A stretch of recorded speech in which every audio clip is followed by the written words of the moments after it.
South ఇండియాలోనే అతి తక్కువ ధరలకి రత్నాలను అందించే ఏకైక సంస్థ 6JVR. మెగాస్టార్ చిరంజీవి ఈ పేరే ఎందరికో ఇన్స్పిరేషన్. సినిమా నటుడిగా అయినా, రాజకీయాలకు సంబంధించిన వ్యక్తిగా అయినా, అసలు ఒక మానవతావాదిగా అయినా ఆయనదైనటువంటి శైలి చాలా భిన్నమైనది, ఎంతోమందిని స్ఫూర్తినిచ్చేటివి.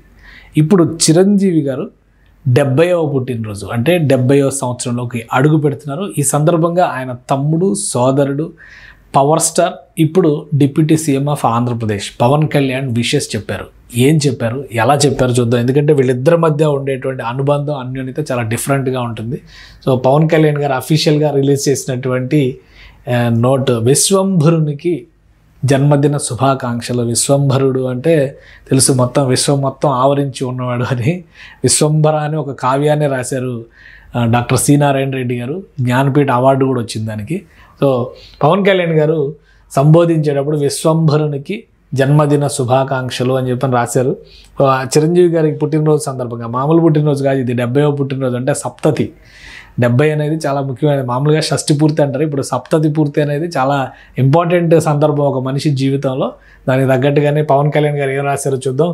చిరంజీవిగా ప్రేక్షక లోకాన్ని రంజింపచేసి ధృవతారగా వెలుగొందుతున్న మా అన్నయ్య చిరంజీవి గారికి ప్రేమపూర్వక జన్మదిన శుభాకాంక్షలు.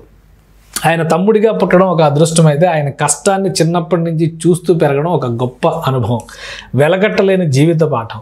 ఒక సాధారణ కుటుంబం నుంచి వచ్చిన చిరంజీవి గారు ఒక అసాధారణ వ్యక్తిగా విజయాలు సాధించి ఎల్లలు దాటి కీర్తి ప్రతిష్టలు సాధించడం నాకే కాదు, నాలాంటి ఎందరికో స్ఫూర్తి ప్రదాత. చిరంజీవి గారు కీర్తికి పొంగిపోలేదు, కువిమర్శలకు కుంగిపోను లేదు. విజయాన్ని వినమ్రతతోనూ, అపజయాన్ని సవాలుగా స్వీకరించే పట్టుదల ఆయన నుంచే నేర్చుకున్నాను. సో ఇది చాలా ఇంపార్టెంట్ మాటలు ఇవి. ఎందుకంటే చిరంజీవి గారికి, పవన్ కళ్యాణ్ గారికి వ్యక్తిత్వంలో ఉన్నటువంటి స్వల్ప తేడా ఏంటంటే, చిరంజీవి గారు ఎవరైనా విమర్శలు చేసినా వాటికి కొద్దిగా మానసికంగా ఆయన ఇబ్బంది పడినటువంటి సందర్భాలు ఉంటాయి. పవన్ కళ్యాణ్ గారు తెగింపుతో ముందుకెళ్తారనేటువంటి అభిప్రాయం ఉంది. కానీ చిరంజీవి గారి వైఖరిని ఆయన వివరించినటువంటి విధానం చూడండి. విమర్శలకు కుంగిపోలేదు, కీర్తి వస్తే పొంగిపోలేదు. అలానే అపజయాన్ని ఒక సవాలుగా తీసుకుని పట్టుదలగా ముందుకు సాగిన వ్యక్తి ఆయన అని చెప్తున్నారు. అన్నిటినీ భరించే శక్తి ఆయన నైజం, అందుకే ఆయన విశ్వంభరుడు. అది విశ్వంభరుడు అనే టైటిల్ ఎందుకు పెట్టారంటే, విశ్వంభరుడు అంటే విశ్వదాత అనమాట. మొత్తానికి ఈ సృష్టికి మూలకారకుడు లేదా సృష్టిని భరించేవాడు అనేటువంటి అర్థం వస్తుంది కాబట్టి ఆయన అందుకే విశ్వంభరుడు అని ఆయన్ని సంబోధించినట్టుగా చెప్తున్నారు. ఇక చివరి వాక్యం, పితృ సమానుడైన అన్నయ్యకు, మాతృ సమానురాలైన వదినకు ఆ భగవంతుడు సంపూర్ణ ఆయుష్తో కూడిన ఆరోగ్య సంపద ప్రసాదించాలని మనసారా కోరుకుంటున్నాను. పవన్ కళ్యాణ్ బాగా రాశారు. లెటర్ అయితే చాలా బాగా రాశారు. చాలా సింపుల్గా, చిన్నగా ఆయన చెప్పాలనుకున్నటువంటి మెసేజ్, ఆయన ఇన్స్పిరేషను, ఆయన లైఫ్ లైను మొత్తం అంతా కూడా ఒక చిన్న పారాగ్రాఫ్లో పెట్టేశారు. సో పవన్ కళ్యాణ్ గారికి చిరంజీవి గారితో ఉన్నటువంటి అన్యోన్యత, అనుబంధం అనేది ఈ చిన్న శుభాకాంక్షల మెసేజ్లోనే మనం అర్థం చేసుకోవచ్చు. 70వ పుట్టినరోజు అంటే ఒక వ్యక్తి సాధించినటువంటి విజయాలకి, పరిపూర్ణమైనటువంటి జీవితానికి కూడా ఒక సంకేతంగా మనం చూడాలి. ఇప్పటికీ కూడా నవ యువకుడిగా చిరంజీవి గారు అలరిస్తున్నటువంటి విధానం. మళ్ళీ ఈ పుట్టినరోజు కూడా ఒక టీజర్ రిలీజ్ అవుతుంది.